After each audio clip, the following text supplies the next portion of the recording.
แล้วช่วงยัง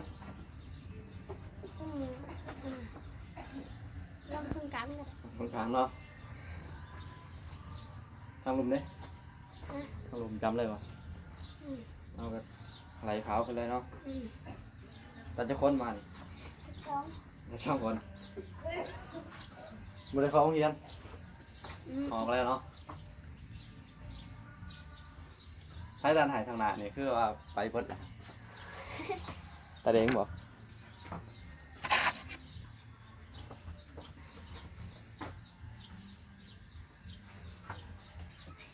ย่อมมันนี่ผมย่อมบอก บ่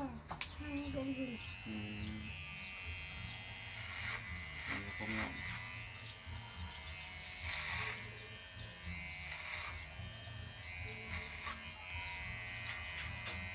ตอนเข้าแล้วอีกวัน ยัง ไปหน้าก็มันบุกเพิ่มไปนะ เคย แต่ว่าอยู่ริมน้ำบาน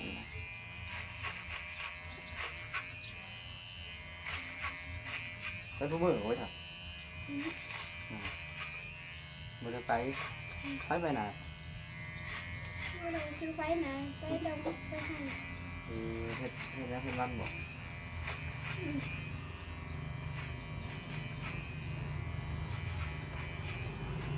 หอยมันนี่บอก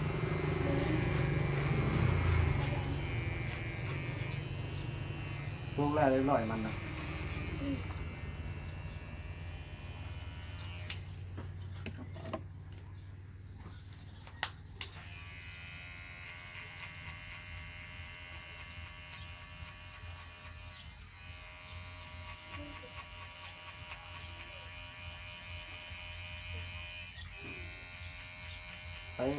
ไปเท่ามันบอกกันทางนี้ตรง ทางหน้าเขาแม่แม่จ้ะ đúng thì quay chấm quay nhiều luôn quay nhiều ไป quá นี่ cái đường là bao nhiêu thằng nào như nó là thằng nào rồi thằng đồng นี่บริเวณจ้ะบริเวณ bố phơi non bây giờ như thế hay bố mi nạp à นี่นะน่าชอบให้ hay này ให้กระดุดดีแล้ว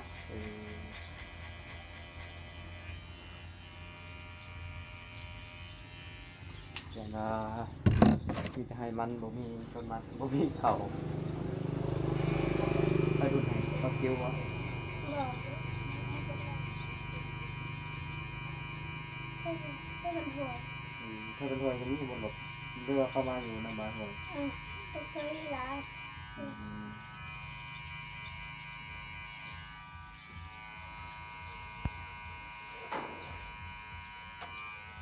เรื่องร้านขายมันสีใจเนี่ย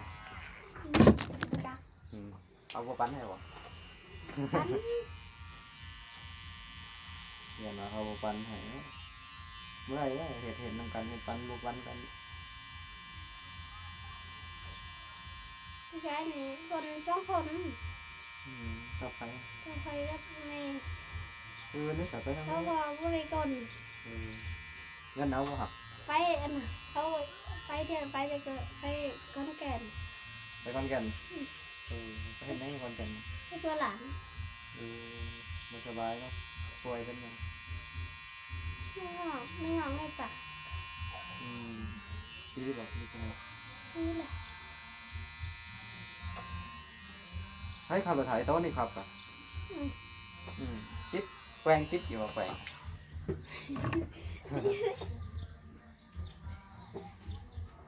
เมื่อนั้นน้องไฟก่อนหน้าคืออายมันบักนะ น้องปัน เหี้ยแมนแหละมอกีไปไม้คันสีดำมาได้แมนได้จ้ะแนวของน้ำคือกันโลด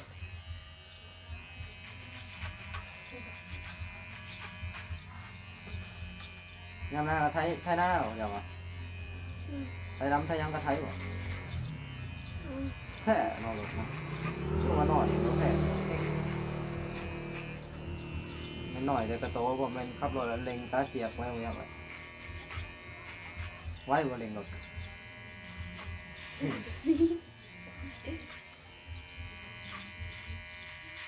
บ่ไว้ดอกมาเลยแต่บ่ให้ปืนแช้งเนาะ เล็งไว้ครับหอยหมูแซงหวังว่า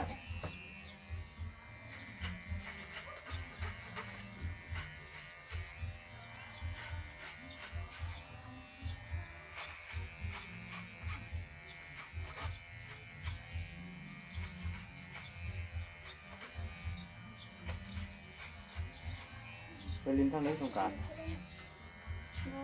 มันจะไปป่ะเป็นดอกทางลินผู้ชาย ลงหวย ฮะ ทำงานลงหวย ลงหวยเฮ็ดเพียงอยู่หวย ไป แบบหาตึงแหนี่เป็นบ่ตึงแห เป็นน้อง ก็ค่อยรักษาค่อยใหญ่แท้ก็ยังบ่เป็นตึกอยู่ตึกกวนอยู่แม่นให้หน่อยก็ให้ใหญ่จักซอกฮะ ไปจัก หักเพิ่งเนาะ อืม ได้บ่ปลาก่อน ไหนเยอะ น้องหวยเสียงกับพ่อน้องนี่ อืม แค่เลยฮะแล้วเทิงครัวนี่บ่ บอกไปดูสิ หนูครัวลงไปแล้วว่ามันเลือกตัวบ่อยากแค่ อืมนี่นะ แต่ว่ายันช้อนผ่านนะบ่ บอกฮะ อยู่แถวลุมหัวรถ แล้วคุณ อืม น่ารักจัง อืมบ่ได้ชื่อหน้ากลางว่าหมดบ่ไปเคยได้ไปหมดแต่บัดคนถามง่ายเด้อจ้ะชื่อหน้ากากแว่นอันนี้บ่มีบ่ตะวันแต่มีไปเฮ็ดเนาะ นี่ นี่บ่ นี่เขา ผู้ใหญ่เขาลงบ่ อืม ได้อยู่บ่เขาลงก็ได้นะ อืม ง่ายๆนะผูกมือหินใช้พร้อมลงไปมันยังหึงอะนะ เดี๋ยวฉันเป็นอะไรวะ ทิมกับโอ้มแล้วสิทิมสิขึ้นแล้วก็ปล่อยเอาจับสิซื้อบ่ๆก็ได้สิขึ้นแล้วก็ปล่อยขันสั่นลงไปกระเดียวพอดีเห็นปลาแล้วก็ยิงปลาในผู้หายใจได้แล้วก็มีผู้บ่ได้ปลานํ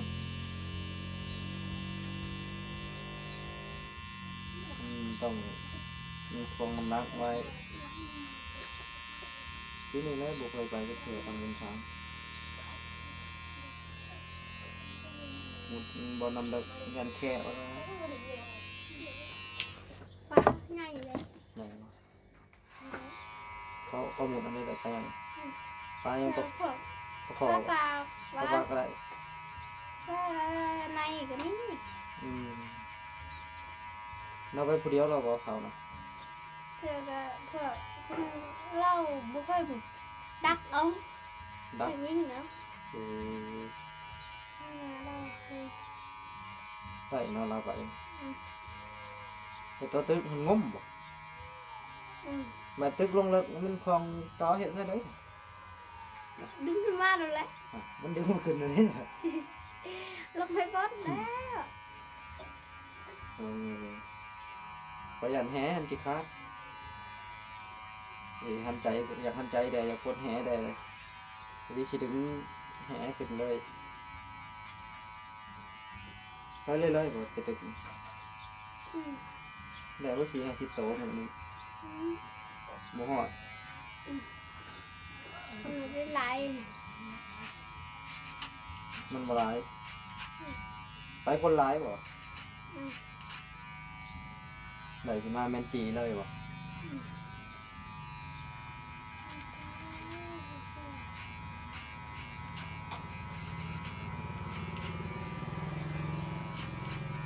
ได้ขึ้นมาตีเลยเป็นไฟผ่าแจวไว้พร้อมขึ้นมากินข้าวเลย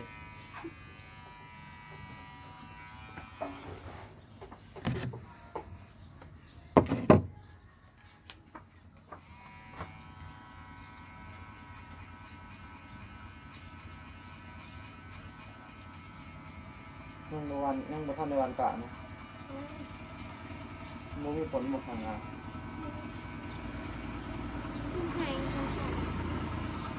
มาทางไหนกันนะทางไปพนมพรอยู่ Má thì nó vặt cổ มาผิด Quê này Này bọn thả คือ Đón nên là phải Hàng này ลงไปในหลุมนี่นะ อืม ไก่หน้าไก่หน้าเขาบักไหมบ่บักหยังบักเสียงก่อน นิ่งน่ะนิ่งไหม บักเสียงอันโตเถียงติดที่ดอนนี่นะ อืม อันลงไปวางถาดแล้วออกโลไปเลยเถียงหมดแล้วนะบักเสียงก่อนหน้าบักเสียงใช่บ้านเจ้าแล้วเรียกว่าหน้าจะแบบบ่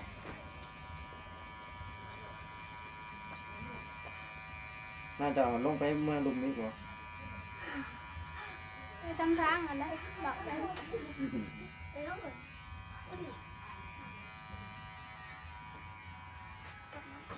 คนนึง ตายกันอะไร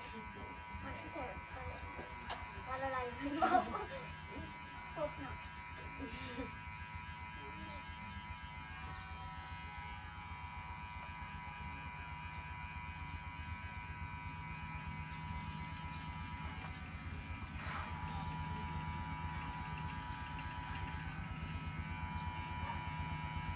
ไม่ต้องเห็นก็ไปบ่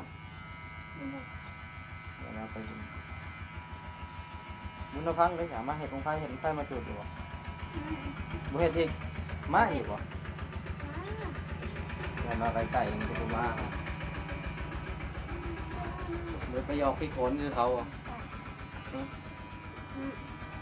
ใหญ่เลยเนาะชุมยอกพี่โขนนั่นยังหน่อยวะชุมยอกพี่โขน เห็นว่าเขายอกพี่โขนรถบริว่าแห่ไว้อ่ะตอนเขาแห่ตอนเขียน มองเว้นดา ตอนนี้เขาไล่เหยียบผ่าจะลงมันพี่โขน เอาชน ม้วนบ่ม้วนบ่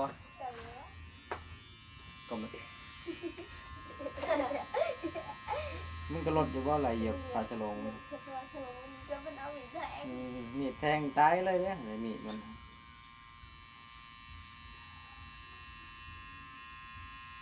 จักไฟเป็นเนาะจักไฟเห็ดพี่โขน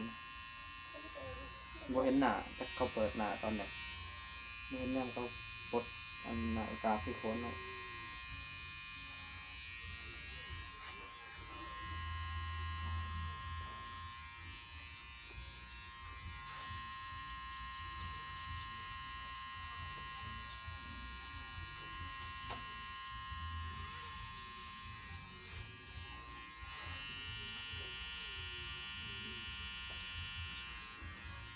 คนตกก็เคยไปการอยู่ก็การเขียนนี่ไปก็ไปนำกันอยู่บ่กระมูนี่นี่ ที่บ้านนั่นแหละ เคยเห็นผีบ่ไปกัน เคย มันเป็นรถไอ้ผีอ่ะ กบนี่จังหน่อยผียังอ่ะ รักมาอีกมันอยู่ทั้ง มันคงสูงมาเลยบ่มันเขาจูดใหม่ฮะบ่เข้าเบิ่งบ่หันบ่บ่เรื่องอะไรเห็น มาพบ บ่อีกโอ้ยจังคอยก็เหยียบเป็นเราแล้ว อย่าพบไปยันมันไหล ว่ายบ่แนมหลังเลยบ่เห็นมันแล้วก็แล้วพบเลยเห็นอยู่แถวบ้านนี้ที่ว่าออกโคกบ่ เอาตรงเอาข้างให้นี่แหละ พูดไปฮอดพูดไปการทันใดไปคนจำกันนี่บ่มีผู้ใหญ่บ่มีบ่ใครคนอื่นไปเห็นอยู่บ่ตอนนั้นยังออกยังหลอกเนาะไปจะคนมันหลอก อันนั้นอันที่คนอันน่ะ เป็นอะไรไปแถวหน้ามันบอกออกมากินกันเนาะฝนตกเลย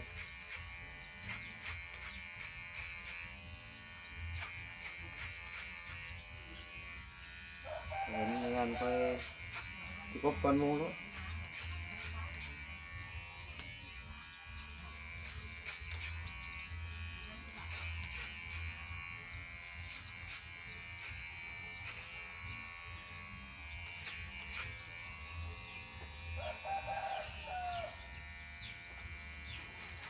ย่างบ่ไป มันก็บริการรัดน้ำปลาวิกบ่ อืม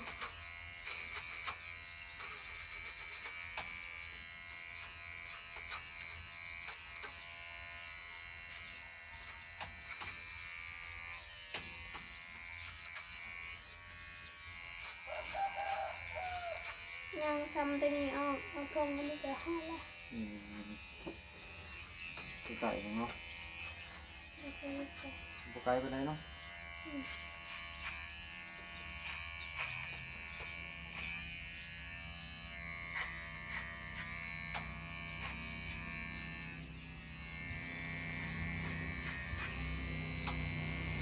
ตัดเฉยๆแต่ก่อนนะคือบ่เคยเห็นมาตัดเลย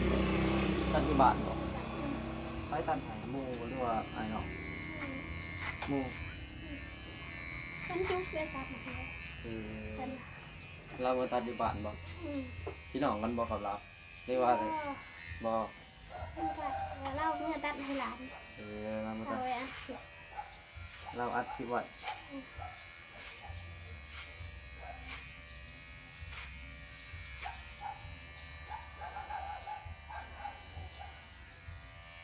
ทางเทิงตัดหน่อยหนึงเนาะให้มันซ้ำทางหน้านี่เนาะ อืม มันสีพอแม่นยังบ่ทันได้เอาผนังมือใช้ขนาดบ่ อืม มาตัดเลย อืม อ้าวบ่คืนนี่นำแม่นมันหนาวบ่อาบน้ำ อืม บ่อาบอีกอ๋อครับเหนียวเลยจ้ะหนังเหนียวแม่นอาบน้ำตั้งแต่ลงปลาแต่สงกรานต์โหแต่ละเป็นแหสงกรานต์ด้วยเดี๋ยวเราอาบน้ำแต่พุ่นแล้วเลยห้วยโคตรเนี่ย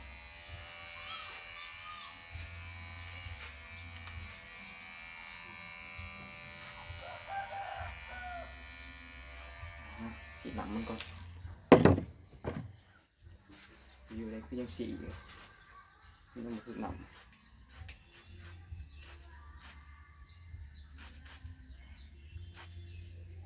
เดี๋ยวเราในคลิปเขาเนาะอาบน้ำมา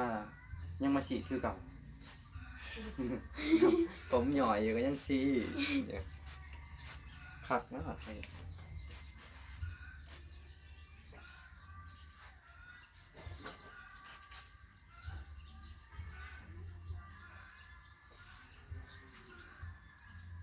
เจ้าคนในวันน่ะ สี่ สี่ห้าคนหน้าหามีธงเดียวเท่าในนี่นี่บ่มันบอลเห็นหน้าหา มันค่อยได้ มันเคยก็มีเนาะ แล้วโขกขายเลย หายไปชื่อยัง ขายเลยก็มนุษย์นะ อยู่ทางใดนาคก อยู่ทั้งน้ำพร ขายทั้งแหละ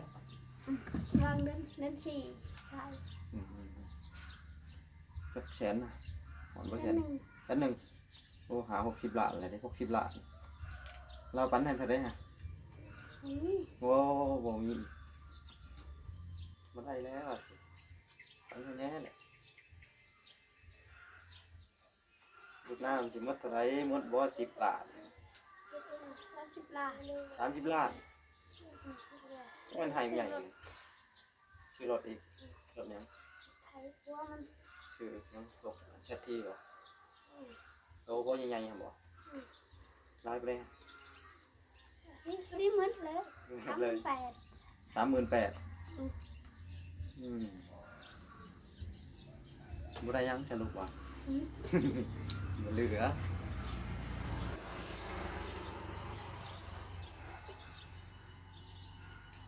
ติดแรงติดอยู่บ่เจ้าอ่ะ อืม จังใหญ่เลย มันบ่ได้นะ อ่า นั่นมันคือแต่ยังเช้ากัดอันเย็น กำลังหอนเลยสบายบ่ เดี๋ยวมัน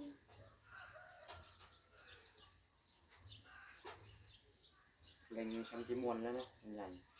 แห้งเลยเพราะงั้นอย่าให้มันปีนแล้วย่อบ่ได้แล้วจังใหญ่เฮ้ยบ่ขับรถกันยังปีน เฮ้ยกินยา ย่าง นี่ นี่ นี่แหละ ปีนนี่รถเล็งไว้อยู่เลย ว่าถ้าคอยไว้กับพี่ อยู่วางเลย ทักไว้นะทักไว้ให้ เดี๋ยวมันเข้าก็วิกมาเลยกันไง โดนกู ฮะต้นกุ่มต้นอะไรดองไปเลยบ่ อืม อ๋อ น่ามันเล็งไว้จนว่าจะได้แถวห้องครับบ่แถวห้องมันกลางวิ่งอ่ะมูปีนลงห้องนั่นเลยบ่ไปย่อใช่ไหม ใส่ลูกพอนะเนื้อน้ำกัน จักไม้รถบ่ ก็ จักเก่า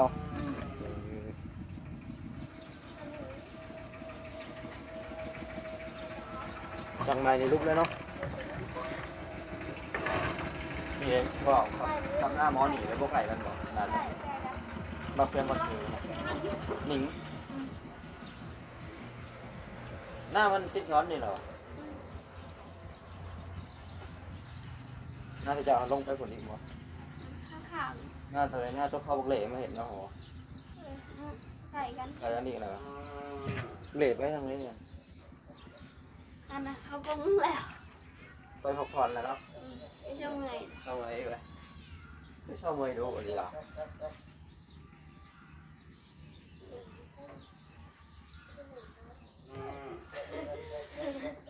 เห็นบ่เงินกดร่มทำบุญกบหอมผมอยากไปการเลยหอมเลยทั้งเลยกินกบเหรอ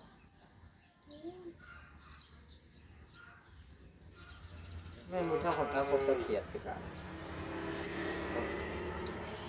ได้มึงแล่นเนี่ยเลย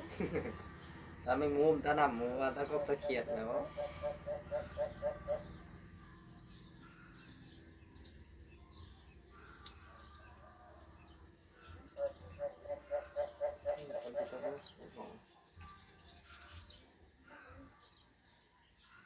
มันตกวางหนึ่งเขาได้อึ้งแล้วแต่ว่าจะเนาะ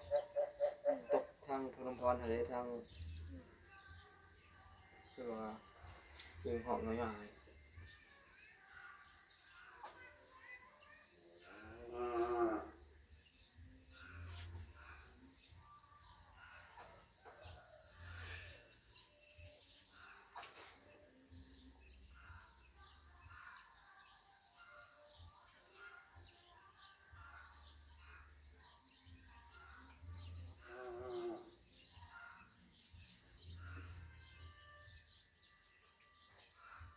เพื่อบดาหล่นปะ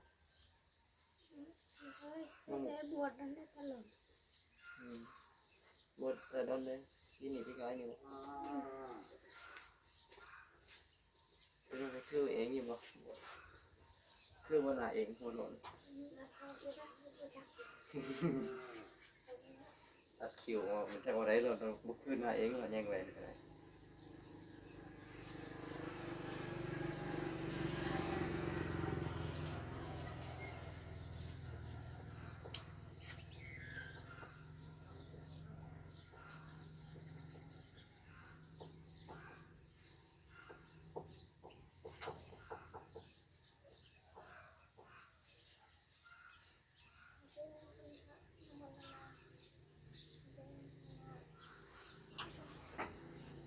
โรงเรียนห้องนี้แล้วก็ชี้ปัญหาผมมสองนั่งเราออกผมก็เรื่องออกไปตอนเรียนพร้อมไปจ้ะเรียนอีกห้องหมดได้กันเรียนไปเดียวนึงทั้งหมดเราเรียน ทั้งมา ทั้งหมดเราเรียนห้องมหาเลยเนาะอายุนี่มันธรรมดาเลยเนาะถ้าได้17 18เนาะโยกกันเรียนหอนห้องมหาเดี๋ยวนี้พูดแล้วประมาณ17 18 ปี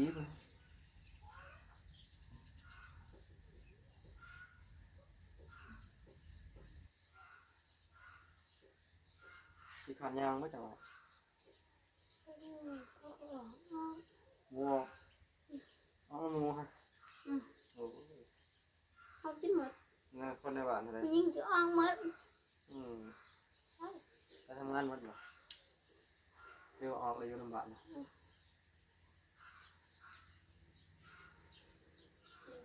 เรียนไปมีกับนั่นเนาะเรียนก็ดีแล้วมีการศึกษาไป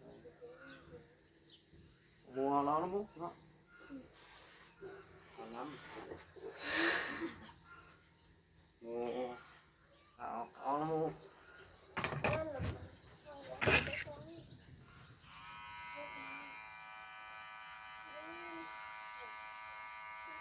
ไฟถวายทาง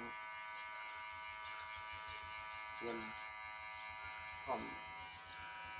นี่ว่าเนาะเรียนเพื่อบ่ฮู้เนาะถวายทางสองเจ้า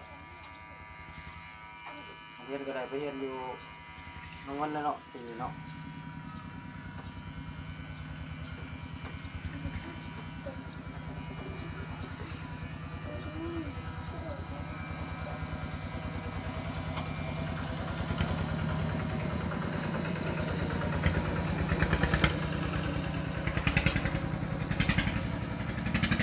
พอดังวันนี้ก็บ่ได้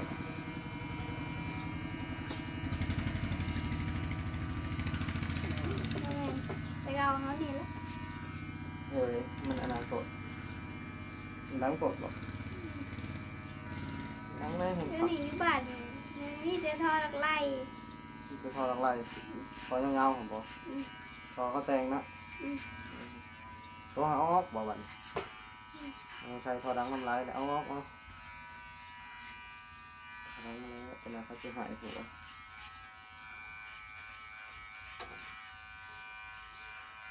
มอเร็งกับมอนนี่เลยมอสุพังมันที่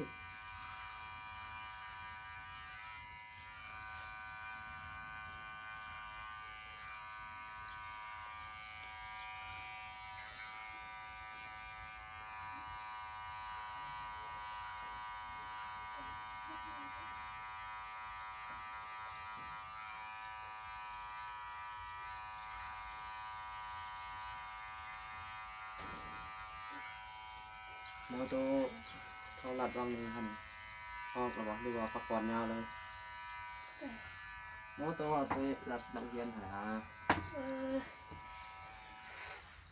ยังทันเอา ไก่ข่าวเลย เอาเลยเนาะทำเลยทำโต๊ะนี่เลยเนาะ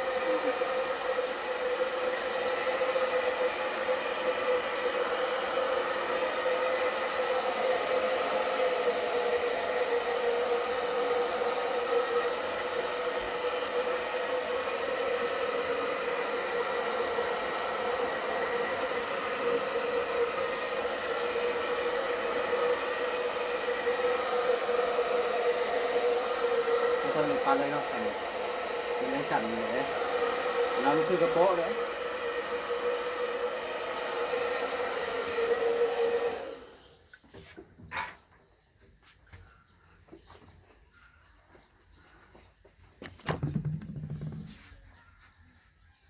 กินช่วงการขมือเลยก่อนทาแป้งอยู่ขมือจะเอาลิ้นไปเดินหาไปลิ้นขมือทาแป้งกันอยู่ขมือ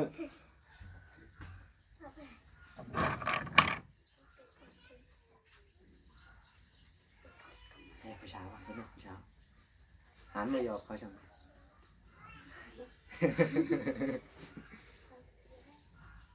ผู้ชายบ้านเนี่ยบ้านจะบ่โมเมนต์ทางบ้านจะบ่สู้ไม่ได้ควันหนูผู้ชายมีควันผู้ชายขวัญ